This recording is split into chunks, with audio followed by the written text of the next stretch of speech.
बड़ा खुश भइनी भइल हमारो बावनवा, चले गइल सोन को के मोर बिछावनवा।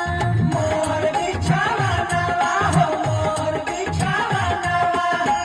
बड़ा खुश भइनी भइल हमारो बावनवा, चले गइल सोन को के मोर बिछावनवा। देता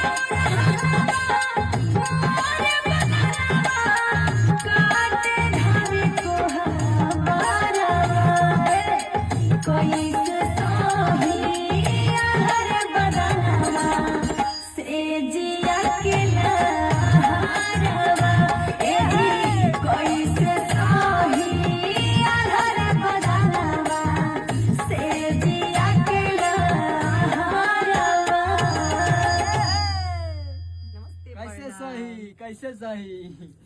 नमस्ते प्रणाम आप सबके, और हम बानी मंत्रा स्टूडियो से दीपक दिलकश, और हमारे साथ बहुत ही खूबसूरत, बहुत ही बढ़िया बिंदु श्री जी, सिंगर बिंदु श्री जी, और हमारे प्यारे भाई गोधन आनंद जी। तो आप सबको हम तीनों के तरफ से बहुत बहुत धन्यवाद, जो आप सब ये प्यार, आशीर्वाद, दुलार देते आ रहे हैं। लेकिन अभी हम लोग एक बात आप सबसे बताना चाहते हैं कि काफी लोग हम लोग का वीडियो उठा के अपने पेज पे या अपने इसी पे डाल दे रहा है भैया सब। तो देखिए उस पे हम लोग अब राइट लगवाने जा रहे हैं हाँ, क्योंकि देखिए उससे हम लोग का क्या हो रहा है ना कि हम लोग के पेज पे लोग कम आ रहा है, इथी हो जा रहा है, मतलब वहाँ पे भीड़ कम हो जा रहा है। तो बुरा नहीं मानना है, नहीं बुरा नहीं मानना है, लेकिन देखिए इसलिए कि हम लोग का जो पेज के लिए काम होता है ना, हम लोग पेज पे डालते हैं गाना, उसी समय उठा के डाल देता है अगला।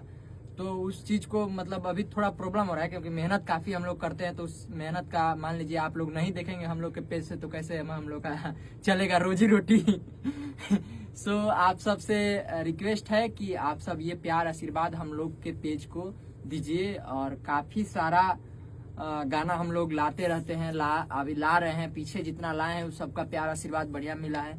सो आप सबसे रिक्वेस्ट है, बार बार रिक्वेस्ट है कि आप सब जो प्यार देते आ रहे हैं वही प्यार दीजिए आप सब हम लोग को, और जहाँ पे कमी लगे कमेंट में बताइए, यहाँ प्रॉब्लम है, सो उसको हम लोग सॉल्व करने की कोशिश करेंगे, और आगे और गाना बढ़िया लाते रहेंगे। तब तक के लिए चलते हैं, धन्यवाद, नमस्ते।